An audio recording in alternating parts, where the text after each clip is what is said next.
Le 3 janvier 1995, 3 hommes passent à l'action à l'intérieur de la prison de Parkhurst, sur l'île de Wight. Il est juste après 18h30 et l'air froid s'infiltre dans les couloirs de pierre de l'une des prisons les plus sécurisées de Grande-Bretagne. À l'intérieur du gymnase, le cliquetis des poids et le bruit des bottes résonnent sous le regard des gardiens. Pour eux, c'est la routine, la dernière période de récréation de la journée. Puis, le chaos. Une bagarre éclate près du banc de musculation. 2 hommes s'écrasent au sol et un autre les immobilise. Les gardiens se précipitent, criant, séparant les corps. Cela ressemble à rien de plus qu'une bagarre insignifiante, le genre qu'ils arrêtent chaque semaine. À 17h45, l'instructeur a verrouillé le gymnase, avec le trio encore à l'intérieur. Le personnel n'a pas remarqué que le groupe de 10 qui avait commencé dans le gymnase s'était maintenant réduit à 7. Parce que 3 de ces hommes, Keith Rose, Matthew Williams et Andrew Roger, sont déjà partis. Des meurtriers et des kidnappeurs, le genre d'hommes que la société a enfermés dans une forteresse insulaire pour les garder enterrés à jamais. Les médias l'appellent l'Alcatraz britannique. Personne ne s'est échappé depuis des décennies et personne n'est censé le faire.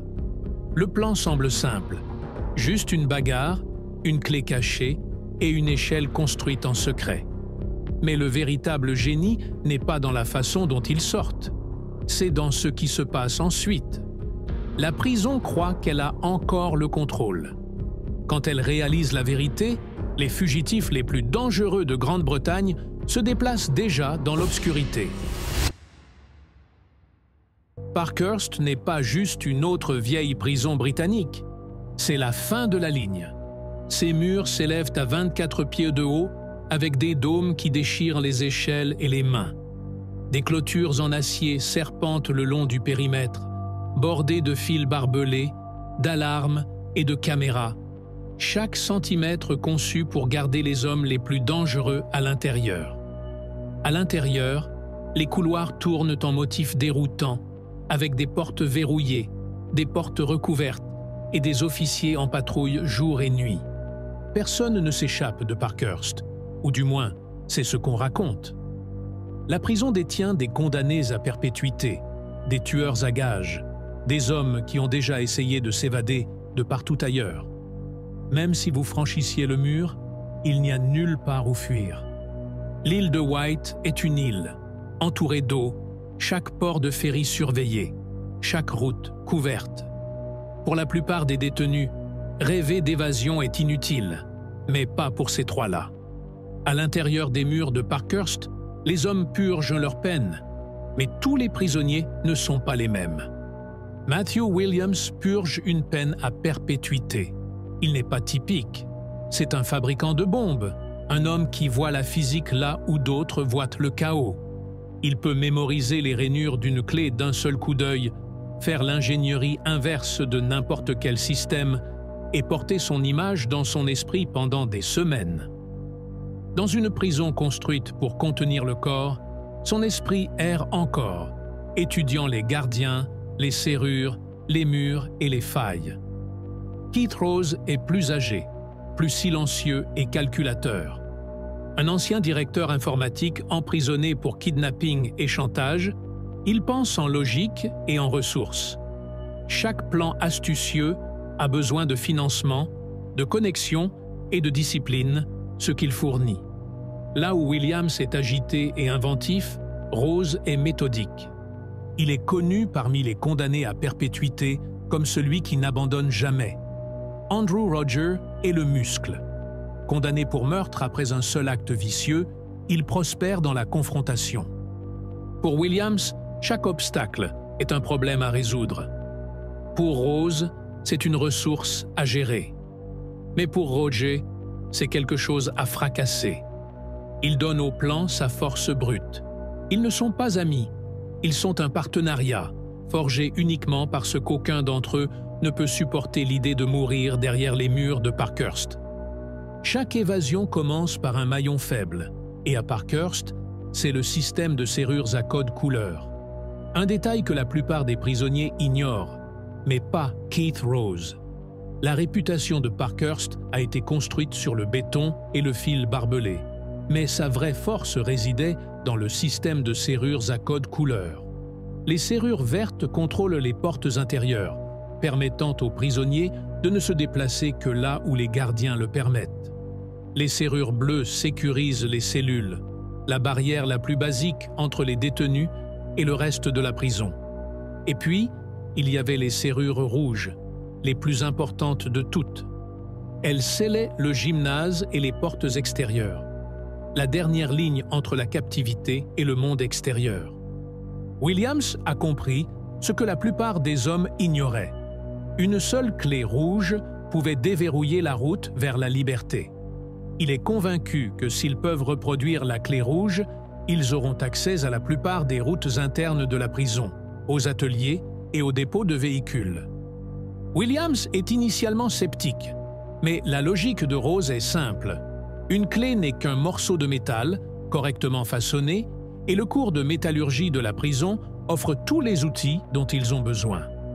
Sous le prétexte de fabriquer des projets artistiques inoffensifs et des pièces de machine, ils commencent à voler des regards aux clés qui pendent aux ceintures des officiers endormis, mémorisant les motifs, esquissant des contours approximatifs sur des bouts de papier et chuchotant des détails dans les coins où les caméras de sécurité ne peuvent pas atteindre.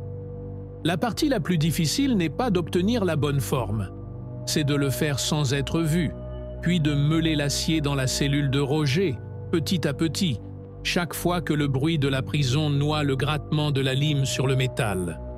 Pendant des semaines, rien ne semble fonctionner. La première tentative se plie et se coince dans la serrure de la salle de musique, manquant de tout exposer. Mais Williams garde son sang-froid et la récupère juste avant qu'un gardien ne revienne. La deuxième tentative est forgée dans un acier plus solide. Et finalement, dans une heure tranquille, elle glisse dans la serrure rouge et tourne. Un seul clic change tout. Toute la prison est soudainement ouverte. Mais alors que la nouvelle se répand que d'autres prisonniers ont été pris en train de planifier une évasion similaire en véhicule, l'ambiance change. La sécurité est renforcée, la fenêtre d'opportunité commence à se fermer et le plan doit avancer rapidement. La clé peut ouvrir des portes, mais l'acier et le béton règnent toujours sur le monde extérieur. Le périmètre de Parkhurst n'est pas un accident de vieux design. C'est une clôture de 20 pieds tressés de fils barbelés et au-delà, un mur de béton de 24 pieds surmonté d'un dôme destiné à vaincre chaque grappin, corde et outil ordinaire. Williams sait ce que cela signifie. S'ils veulent avoir une chance, ils ont besoin d'une échelle plus haute que tout ce qui est construit pour grimper. Et elle doit être assez solide pour supporter 3 hommes adultes, mais assez légère pour être transportée dans l'obscurité par des hommes qui n'ont rien d'autre que l'adrénaline et le désespoir de leur côté. L'atelier offre une solution. Andy Roger, la personne ordonnée avec accès, se porte volontaire pour construire les pièces. 6 longueurs de tuyaux de chauffage central connectés pour faire une échelle qui pourrait combler le dernier écart entre la captivité et le monde extérieur. Elle est construite sur des semaines, chaque segment caché dans le chaos de l'atelier de métal, planqué derrière des établis et des armoires, invisible aux gardiens qui ne voient que le désordre du travail quotidien. Mais le progrès n'attend pas la perfection. Juste au moment où les préparatifs finaux se mettent en place, Andy apprend que l'atelier va être déplacé. S'ils attendent, ils perdent tout, leurs outils, leurs cachettes et leur dernier espoir d'évasion. Ils prennent la décision. Ça doit se passer maintenant. Le plan prend forme, net et désespéré. Mais ensuite, la 3e porte reste non testée. Un point d'interrogation silencieux qui pourrait tout ruiner en un clic têtu. Après que la voie soit libre, Williams court en avant, déverrouillant les portes, revenant sur ses pas pour signaler aux autres, priant chaque seconde qu'il ne soit pas vu, qu'un gardien, un chien ou une rencontre fortuite ne mettent pas fin à 5 mois de planification. Il teste la première porte. et elle se déverrouille. Il teste la deuxième et elle se déverrouille. Il fait face à la troisième, les mains tremblantes, le souffle court. Elle coince. Il tourne sans le métal mordre, puis elle cède. L'évasion, c'est maintenant ou jamais. Mais les outils seuls ne suffisent pas. Ils ont besoin d'une diversion, et le gymnase devient leur scène. À 17h45, pendant l'exercice du soir, les gardiens sont fatigués, distraits et concentrés sur le décompte. Tout ce qu'il faut, c'est une bagarre, et tout devient tumultueux. Les gardiens se précipitent, criant, séparant les hommes. C'est maintenant. Les trois hommes s'éclipsent et disparaissent dans la nuit froide, tandis qu'à l'intérieur, les portes se referment en claquant et le décompte est marqué complet, personne ne réalisant encore que la prison a déjà perdu 3 de ses hommes les plus dangereux. Andy, Williams et Keith se précipitent dans l'atelier, assemblent l'échelle, attrapent les coupe-fils et la corde et courent vers la clôture. L'échelle, construite pour le moment, est plus lourde qu'ils l'espéraient, mais chaque seconde compte. Ils coupent à travers le fil barbelé, appuient l'échelle contre le mur et grimpent, un par un, chaque pas risquant un cri soudain ou un faisceau de torches de la tour. Au sommet, Williams attache la corde, Andy suit, et en quelques secondes, tous les trois descendent, meurtris, ensanglantés, mais libres. Personne ne crie, et aucune alarme ne sonne encore. Les 3 hommes disparaissent dans l'obscurité, laissant les murs de Parkhurst ne tenant rien d'autre que des questions. Leurs pieds touchent le sol de l'autre côté du mur de Parkhurst, mais leur liberté est un mensonge. La prison est partie, mais l'île demeure. Ils sont sur l'île de White, un petit morceau de terre entouré d'eau, sans route d'évasion qu'ils puissent atteindre à pied. L'île est maintenant leur nouvelle prison. Les murs sont partis, et l'eau est leur nouveau fil barbelé. Ils sont à l'extérieur de la forteresse, mais toujours piégés dans une cage. Williams, Keith et Andy savent que chaque minute compte. Leur nouveau plan est audacieux. Il ne s'agit pas simplement d'échapper à la prison. Il s'agit de quitter l'île entièrement. Leur cible est un petit aérodrome privé. Leur objectif est de voler un avion léger et de s'envoler vers le continent. Keith prétend avoir un permis de pilote et souligne que 3 aérodromes sont à proximité, tous à portée s'ils peuvent trouver une voiture ou rester cachés assez longtemps. Le groupe a une petite réserve d'argent passée en contrebande de l'intérieur. Ce n'est pas grand-chose, mais c'est suffisant pour un taxi, l'idée de Keith. Et au début, Williams pense que c'est fou. Mais la logique est impitoyable. Nous sommes juste 3 hommes dans une rue froide. Personne ne sait ce que nous avons fait. Pas encore. Ils en appellent un depuis une cabine téléphonique locale, payant avec de l'argent liquide que Williams se souvient qu'ils avaient apporté au préalable. Cependant, le personnel de la prison a cru plus tard qu'un possible 4e complice avait laissé l'argent. Quelqu'un qui a aidé, mais qui n'a jamais été identifié. Le conducteur n'a aucune idée que 3 hommes sur sa banquette arrière viennent tout juste de franchir le mur le plus tristement célèbre de Grande-Bretagne. À l'aérodrome de Sandown, leur espoir meurt rapidement. Le premier avion est une coquille vide, la batterie disparue et rien d'autre qu'un tableau de bord qui clignote puis s'éteint. Keith essaie un autre, mais la serrure est trop complexe. Les minutes s'écoulent, des minutes qu'ils ne peuvent pas se permettre, des minutes dont la police a besoin pour commencer à encercler l'île avec des barrages, des chiens et des patrouilles. Ils abandonnent l'avion car il n'y a pas de temps pour traiter l'échec, pas le luxe de la déception. Ils se fondent à nouveau dans l'obscurité, le son des radios de police devenant plus fort alors que l'anneau d'acier de l'île de White commence à se resserrer. Après avoir quitté l'aérodrome, les hommes marchent pendant 4 ou 5 heures, affamés et déshydratés après près d'une demi-journée sans nourriture ni eau, leur épuisement augmentant à chaque pas. Cette nuit-là, ils trouvent un hangar délabré, à peine abrité par une dalle de plastique contre le vent mordant, et frissonnent ensemble dans le froid, attendant l'aube et sachant que la recherche à l'extérieur a déjà commencé. À présent, la réponse policière est devenue massive. 250 officiers se déploient en ratissage systématique, calmant chaque route, chaque port et chaque mile de la côte sud, transformant l'île de White en un Alcatraz miniature. Ils ont échappé à la prison, mais l'île est un piège. Alors que le soleil se lève, la faim les ronge et les nerfs commencent à craquer. Williams et Andy veulent attendre et rester cachés. Keith veut bouger et essayer d'atteindre le continent avant que la recherche ne ferme toutes les sorties. Il change d'apparence, Keith rase sa barbe, Williams fixe ses propres yeux et voit, peut-être pour la première fois, à quel point le bord est vraiment proche. Leurs visages sont maintenant dans chaque commissariat de police, chaque magasin, chaque port. L'évasion n'est pas terminée, pas encore. Un maître chien de la prison trouve un trou coupé dans la clôture et ce n'est qu'alors que le soupçon éclot.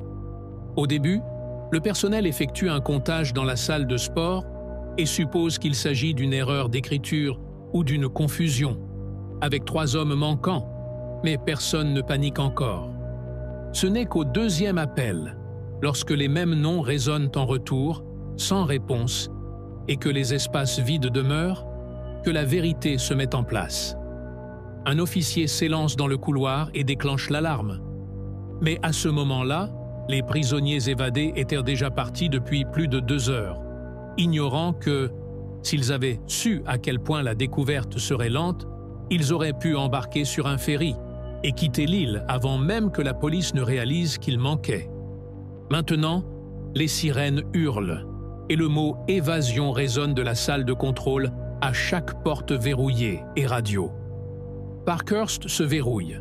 Des hélicoptères découpent l'obscurité. Les officiers et les chiens balayent les cours. Et un anneau d'acier se referme autour de chaque terminal de ferry, chaque route hors de l'île. Mais au moment où la chasse à l'homme commence vraiment, les 3 fugitifs se sont fondus dans la campagne. Des heures d'avance sur la poursuite, l'île soudainement vaste et pleine de cachettes.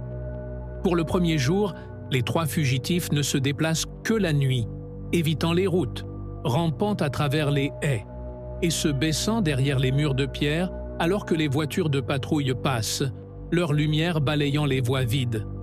Ils restent bas, frissonnant dans un hangar abandonné, tandis que le vent fait claquer les planches lâches et que la feuille de plastique retient à peine le froid. Toujours le stratège, Keith se rase la barbe avec un rasoir émoussé de son kit, changeant suffisamment son apparence pour se glisser dans un magasin de village et acheter de la nourriture avec une partie de leur argent introduite en contrebande.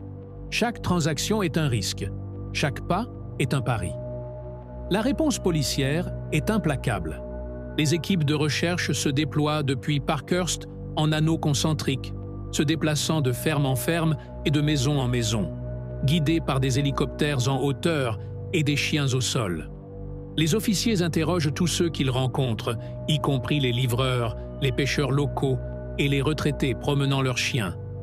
Les terminaux de ferry sont surveillés jour et nuit, et chaque bateau à la marina est vérifié et revérifié. Les champs tranquilles de l'île et les routes sinueuses, autrefois juste une partie du paysage, ressemblent maintenant à un labyrinthe conçu pour attraper les désespérés et les malchanceux. Pour Williams, Roger et Rose, chaque heure apporte une nouvelle incertitude. La faim s'aiguise, les nerfs s'usent, et la question de la confiance devient aussi réelle que le froid qui s'infiltre dans leurs os. Le hangar n'offre aucun confort. La recherche à l'extérieur est méthodique, patiente et se referme. Mais à l'intérieur, le temps s'étire et les options rétrécissent. Chaque décision maintenant semble pouvoir signifier la liberté ou la capture. Maintenant, leur évasion est une simple course contre la montre. La chasse à l'homme se resserre. Leur seul espoir est d'essayer d'atteindre le terminal de ferry, de se cacher et de se fondre dans le public. Mais l'île est petite. La police a des yeux partout. Les projecteurs balaient les champs, se rapprochant toujours plus.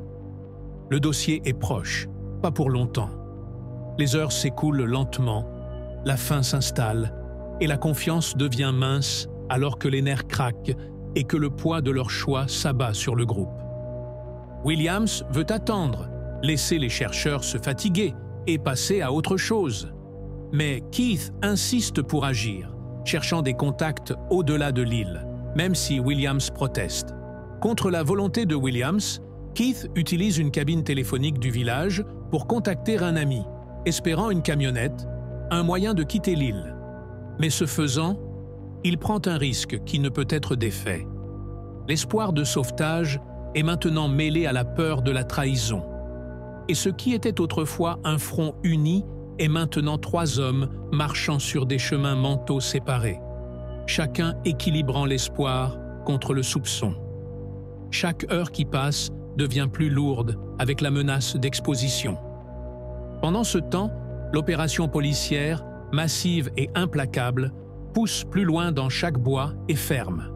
Les officiers informent que ce ne sont pas des évadés ordinaires, mais des hommes dangereux, 2 meurtriers, l'un surnommé Psycho, dont le désespoir les rend doublement imprévisibles.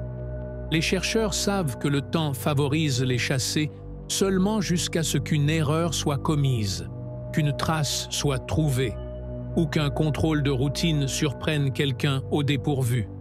C'est dans cet état suspendu, piégé par une île, et leur propre méfiance, affamés, épuisés et incertains de ce qui vient ensuite, que le trio doit décider. Rester, se séparer, ou risquer le tout pour le tout dans un mouvement final. Dans les heures inquiètes qui suivent, l'unité des hommes se fracture.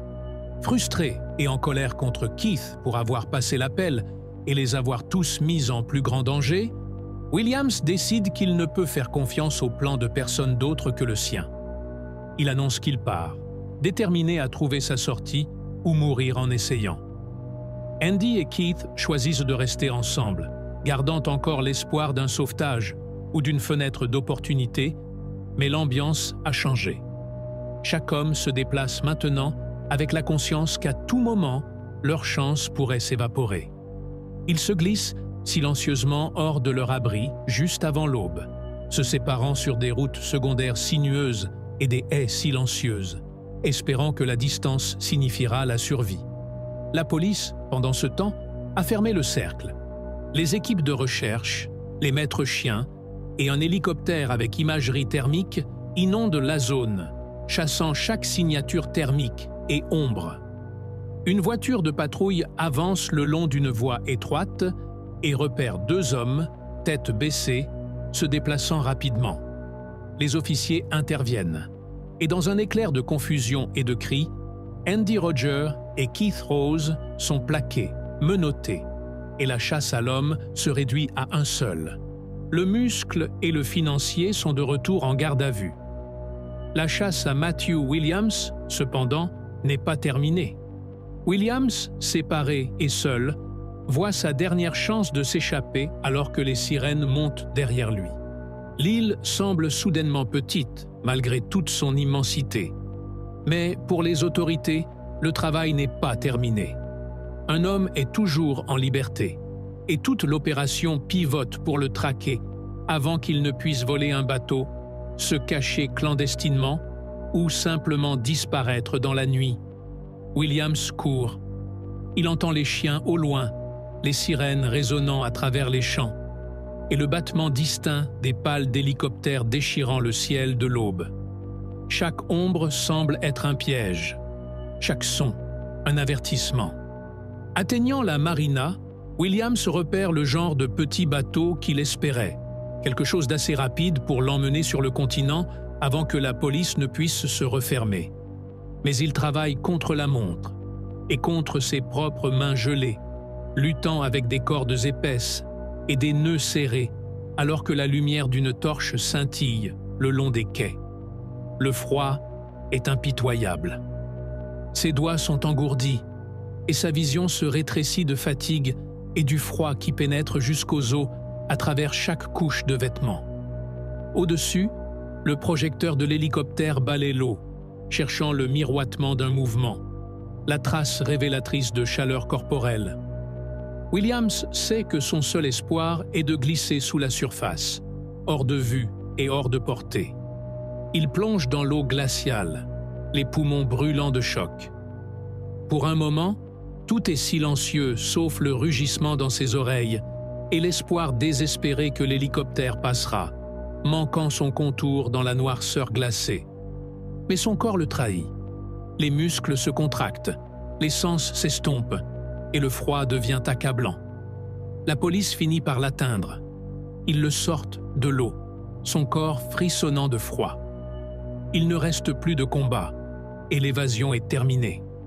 Le génie cerveau, un homme qui avait prévu de construire une bombe et de s'envoler, est vaincu par une simple vasière et une nuit froide de janvier. L'arrestation arrive vite. Williams se souvient à peine des mains qui saisissent ses bras, des voix qui crient, du flou de lumières et d'uniformes. Il est trempé, frissonnant, à peine capable de parler, et quand ils le remettent sur ses pieds, il n'offre aucune résistance. Un médecin vérifie son pouls et l'enveloppe dans une couverture. L'hélicoptère plane un moment de plus, puis s'éloigne alors que le travail se termine. La nouvelle se répand en quelques minutes. Rose et Roger ont déjà été ramassés, leur déguisement n'ayant pas réussi à tromper la police longtemps. Dans les 48 heures suivant l'évasion, les 3 fugitifs sont de retour en garde à vue, leurs visages étalés dans tous les tabloïds du pays. Parkhurst est verrouillé, secoué et humilié. Les politiciens exigent des réponses. Les journalistes encerclent l'île, enregistrant chaque rumeur et chaque accusation. Les examens de sécurité commencent immédiatement. Nouvelles serrures, caméras et règles pour chaque porte et chaque clé. À l'intérieur de l'isolement cellulaire, Williams sent le froid persister pendant des jours. Son ouïe revient et sa vue revient. Mais la liberté qu'il a goûtée s'estompe déjà en quelque chose comme un souvenir, distant, au bord tranchant, impossible à atteindre. Pour Parkhurst, l'héritage de l'évasion est immédiat et durable. Personne n'oublie à quel point 3 hommes sont venus près de disparaître pour de bon, ou comment la chance et le temps ont presque permis de les laisser échapper au filet. Les gros titres l'appellent « la brèche la plus embarrassante de l'histoire moderne des prisons britanniques ». Les officiels resserrent chaque faiblesse, mais la leçon demeure. Dans chaque forteresse, il y a une fissure. Tout ce qu'il faut, c'est du temps, de la patience et des hommes prêts à tout risquer pour une chance de plus. La recapture du trio a été rapide, mais les conséquences ne faisaient que commencer. L'évasion n'était pas un incident isolé. Suite à une autre évasion très médiatisée de la prison HM de Whitemore, le gouvernement britannique a lancé une enquête à grande échelle dirigée par le général Sir John Lermont. Le rapport suivant condamnerait l'évasion et l'ensemble du système pénitentiaire. L'enquête a révélé que les prisonniers s'étaient évadés parce que la sécurité était lâche et inefficace. Le rapport a poursuivi en décrivant la chasse à l'homme initiale comme un chaos. Les radios et les torches avaient des batteries déchargées. Les cartes étaient illisibles en raison de mauvaises photocopies. Le rapport a ajouté, dans un ton froid et direct, « Il y a peu à recommander dans la façon dont les choses ont été faites ». L'enquête a révélé une vérité alarmante. Une fausse stabilité avait été atteinte à Parkhurst, mais seulement par abandon aux prisonniers du contrôle sur leur existence quotidienne. La prison, a constaté le rapport, était gérée par les détenus. L'intimidation et les brimades étaient endémiques. Les cartes téléphoniques étaient utilisées comme une nouvelle forme de monnaie pour la drogue et les jeux d'argent.